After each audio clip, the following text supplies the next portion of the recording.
Hello everyone, now I will show you how to set up your Linksys router. And before starting, if this video helps, please support me. I donate half of all donations to shelters. You can find more details in the description below. The first step is turning on the router. Plug the power adapter into the router. Connect one end to an outlet and the other end to the router.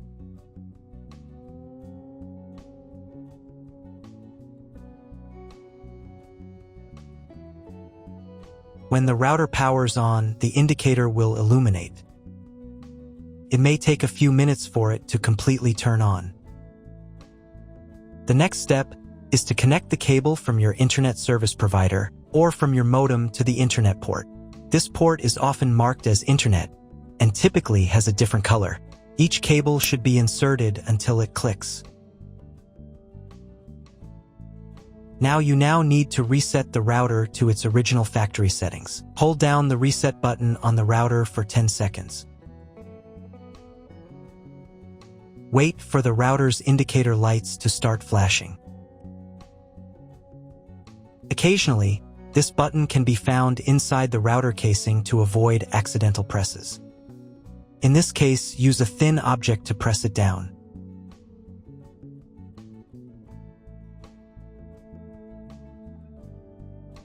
The router will reboot, and all the settings will return to their factory defaults.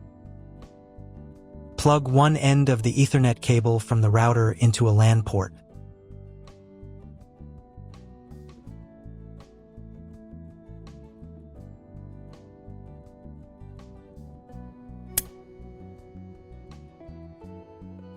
The other end into the Ethernet card of your computer or laptop.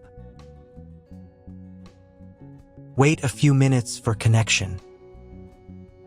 Great, the router is connected to your computer. Now you need to set it up. But first, if you don't have an Ethernet cable or your computer doesn't have an Ethernet port, I'll show you another way to connect the router. All you need to do is connect the router with the power adapter and the cable from your internet provider. This will enable Wi-Fi. If your router is new, the name of your Wi-Fi network will be the same as the name of your router. Your router has its own Wi-Fi network name and password that is printed on a label. Connect to it. Great, you've connected to the router. Now let's start setting it up.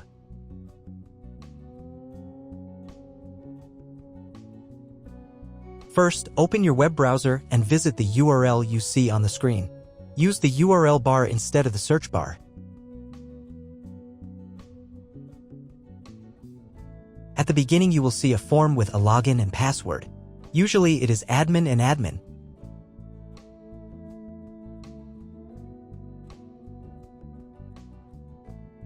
If these credentials are wrong, then find label on your router. The credentials are often printed on the bottom of the device.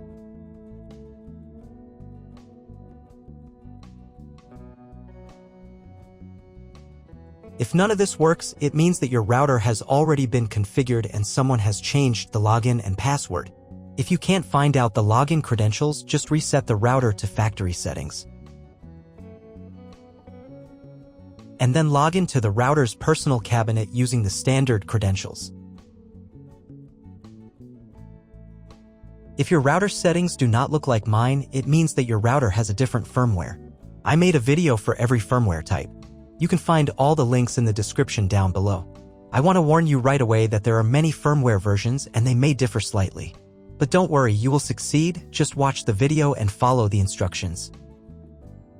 First, you need to create a username and password for your personal account. Some firmware versions might skip this step, but if the form appears, fill in all the details and make sure to remember them. Or better yet, write them down somewhere safe. You'll need them the next time you log into your router settings. Now run the quick setup to manually configure your internet connection and Wi-Fi settings.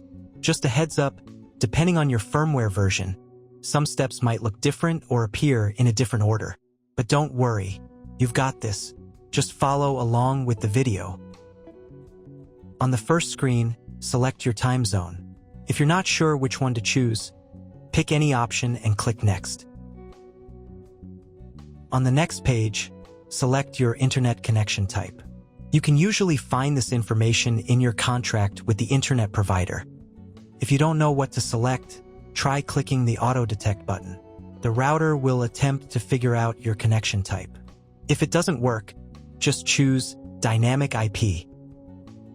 Based on the connection type you selected, the next page might look a bit different from mine. If you picked Dynamic IP, go ahead and select one of the options shown. If your internet provider gives access only to a specific MAC address, you'll need to clone the MAC address of your main computer.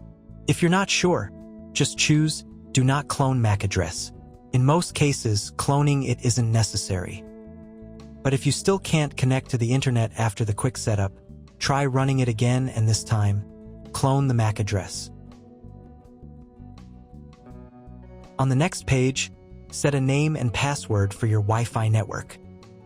You'll see one or more available Wi-Fi bands.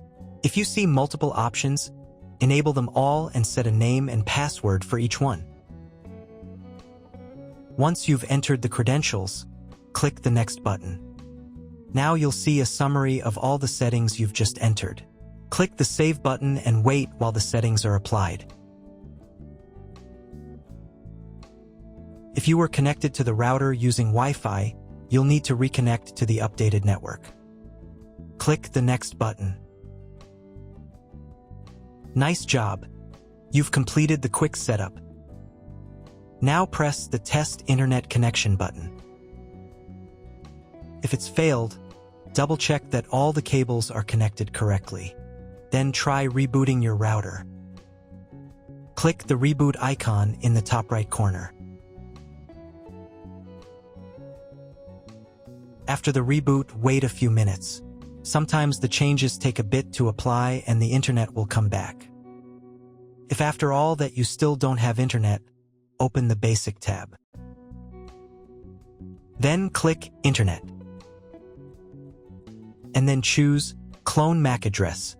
Save the settings. Reboot your router again. After a couple of minutes, check your internet connection. If internet still doesn't appear, contact your internet service provider. He will tell you what type of connection you have and what other settings you need to do. That's all. If my video was useful, please support my work. I donate half of all donations to shelters. You can find more details in the description below.